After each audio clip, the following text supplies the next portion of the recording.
क्या आपने कभी ऐसे मुल्क के बारे में सोचा है जहां जिंदगी सस्ती भी हो, लोग अंग्रेजी भी बोलते हो और कुदरत ने खूबसूरती भी खुल कर दी हो? जी हाँ, हम बात कर रहे हैं फिलीपींस की। फिलीपींस एक ऐसा मुल्क जो एशिया में वाक़ है, लेकिन अपनी कल्चर और लाइफस्टाइल की वजह से बाकी एशिया से काफ़ी मुख्तलिफ नज़र आता है। यहाँ 7,000 से ज़्यादा जजीरे हैं। सोचें, एक ही मुल्क में हज़ारों आइलैंड्स।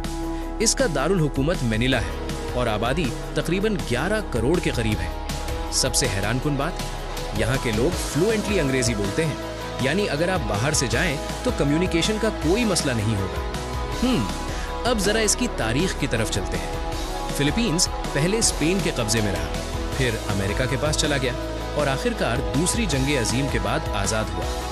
और शायद यही वजह है कि आज भी यहाँ यूरोपियन और अमेरिकन कल्चर की झलक साफ नजर आती है।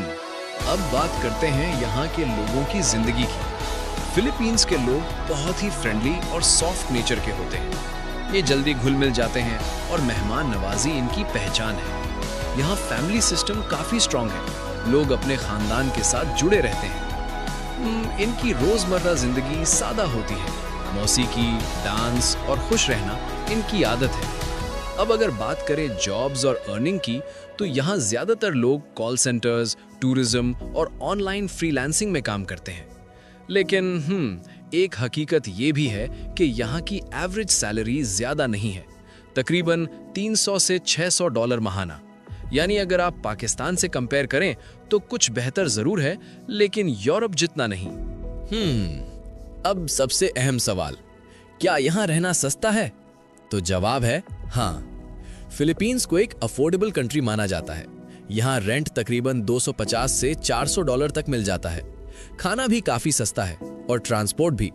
यानी अगर आप ऑनलाइन अर्निंग करते हैं तो यहाँ आराम से अच्छी लाइफ गुजार सकते हैं। और अब बात करते हैं इस मुल्क की असल खूबसूरती की। फिलीपींस वाकई जन्नत जैसा लगता है। सफेद रेत वाले बीचेस, नीला साफ पानी और हर तरफ कुदरत का हसीन मंजर। ये जगह खास तौर पर टूरिस्ट्स और हनीमून कपल्स के लिए बहुत फेमस है। अब वो हिस्सा जिसका सबको इंतजार होता है, फिलीपींस की लड़कियां। जी हाँ, यहाँ की लड़कियां दुनिया भर में अपनी खूबसूरती और फ्रेंडली नेचर की वजह से मशहूर हैं। ये कॉन्फिडेंट होती हैं, एजुकेटेड होती हैं और अक्सर अंग्रेजी भी बहुत अच्छी बोलती हैं। यहाँ की सोसाइटी काफ़ी ओपन है, लोग नए लोगों को आसानी से एक्सेप्ट कर लेते हैं। लेकिन हर चीज़ परफेक्ट नहीं होती। यहाँ कुछ मसाइल भी हैं, जैसे कि गुर्बत, कुछ इलाकों में क्राइम और कभी कभार कुदरती आफात जैसे स्टॉर्म्स। अब अगर फिलीपींस को पाकिस्तान से कंपेयर करें तो फिलीपींस ज़्यादा ओपन सोसाइटी है, जबकि पाकिस्तान में मजहबी और कल्चरल वैल्यूज ज़्यादा स्ट्रॉन्ग है। लेकिन अगर आप एक सस्ती, खूबसूरत और रिलैक्स्ड लाइफ चाहते हैं तो फिलीपींस एक बेहतरीन चॉइस हो सकती है। लेकिन सवाल यह है, क्या आप वाकई यहाँ रहना पसंद करें?